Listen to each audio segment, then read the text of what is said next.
Hello there! Welcome to Creature Creator, the show where I help you make monsters and encounters inspired by your favorite characters. I'm the host of the most, Flitworth, and today we are going back to the 70s for an in-depth look at anti-villains with the one and only Leatherface. 0933-632. Make mommy proud, Jason. Be my victim.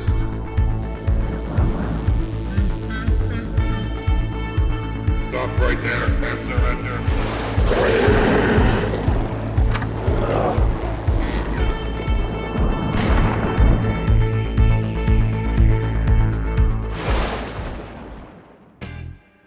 If you haven't guessed it by now, I love villains. Whether they be supernatural, comical, or completely illogical, I personally cannot get enough of them. Our games wouldn't be the same without our ne'er-do-wells, our rivals, our villains. There wouldn't be any conflict, any drama to challenge our players with. There would be no reason for them to become heroes of renown. How you portray your villains can really make or break your story. Done well, you will find players energized with every confrontation. But when done poorly, your tale could end up feeling hollow or unfocused. There is no finer example of a villain with a more troubled history with tone than that of Leatherface. You see, when the character first premiered in 1974, director Toby Hopper's original idea was to not create a slasher flick at all. In fact, his original intentions were instead to create a statement on the violence, on the brutality he was seeing in America at the time. It wasn't until 4 years later, with the premiere of Halloween and the subsequent popularity of killers like Michael Myers and Jason Voorhees, that the golden age of slashers would finally begin. And yet, for years, Hollywood has struggled to retroactively go back and force Leatherface into that slasher mold, resulting in various failed attempts to jumpstart the series in the last 19 years. These later attempts have often tried to establish Leatherface more as a wild beast, acting for his family as a sort of enforcer or executioner. While this portrayal is scary in its own right, it doesn't really distinguish Leatherface from other silent, masked slashers. If anything, it has degraded the character to becoming a copycat of the very characters that were created to cash in on the popularity of his original film. What made Leatherface so terrifying was not that he was himself a killer, but that he came from an entire family of them, who in many ways nurtured him to becoming the mad killer we see on screen. While this scenario is certainly a terrifying one for a group of survivors in some horror film, it really isn't all that uncommon for a party of heroes in a tabletop RPG. You could say it's practically a basic encounter to pit a bunch of bad guys up against your heroes.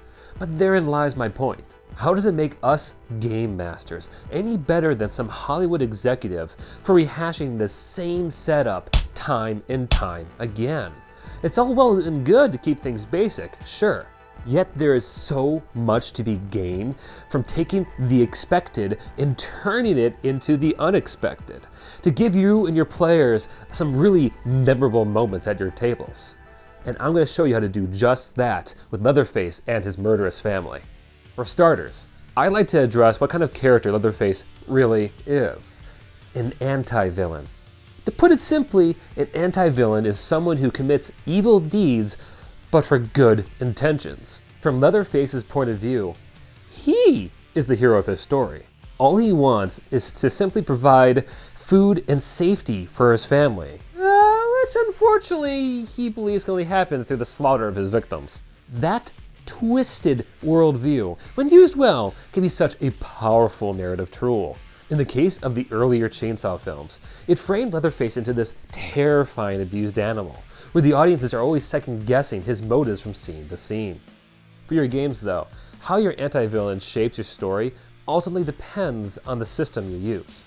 For instance, games using more proactive rule sets like D&D, where your players may have the power to go toe-to-toe with their enemies, anti-villains actually make wonderful big bads to center your entire campaign around. This is because it forces your heroes to question their own beliefs, their own motives, to leave them wondering if their villains have the right idea and know what's best to do what needs to be done for the greater good. Obviously, that kind of narrative doesn't work well with Leatherface, nor with the Sawyer family of cannibals. At best, their brand of evil would be better suited for a side encounter between your major story beats. It's completely fine if you want to do just that. In fact, it would actually make a great Halloween session for your campaign. To make it happen, all you would really need is an abandoned farm in the wilderness, far from any signs of civilization, and to fill it up with your take of the Sawyer family. Stats-wise, I would recommend using either the cultist or bandit stat blocks, depending on how you play your Sawyer family. As for Leatherface himself, you can use either the Berserker stat block, also found in the manual, or for something a bit more thematic, feel free to use the stat block I made down in the description below. Throw in an adventure hook either about missing persons or the promise of really good barbecue, and you'll be well on your way. Now, if your goal is to have your players live out their own Texas Chainsaw Massacre, I'll recommend you go with the system Kids on Bikes. Created by Hunters Entertainment, Kids on Bikes was inspired by various classic sci-fi and horror films like The Thing, Poltergeist, or The Exorcist, resulting in a product that is light on rules and heavy on storytelling. Perfect for games where you need your players to be in over their heads. You see, what made the original stories crafted by Toby Hopper so horrific was that there was no battle for morality to be had.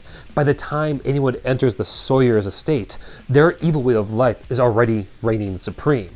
Ergo, if you want to survive in it, you either need to learn to play by their rules or die by their saws.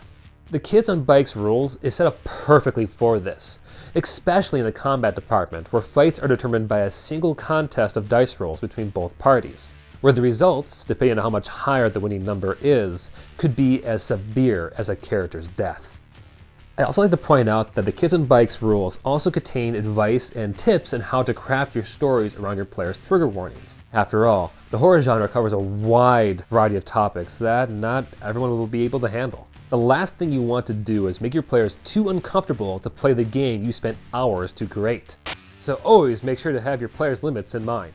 With direct confrontations against the Sawyers being a riskier endeavor than usual, this will encourage your players to seek out other ways to survive, whether that be using stealth, crafting clever traps, or pleading to the only member of the family who still has a sliver of good in him, Leatherface.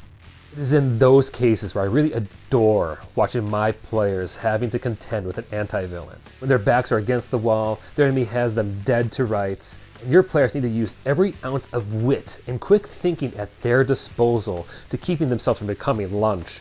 I can guarantee you that your players, regardless of the results, will never forget this experience, because getting to bring justice to evil is a dime a dozen experience in our hobby.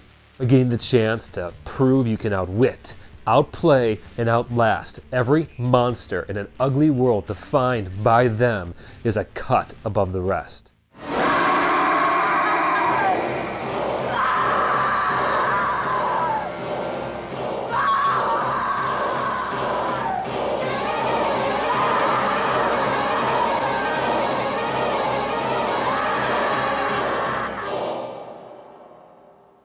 Hey guys, thanks for watching. It means a lot to me that you all spent your time here today.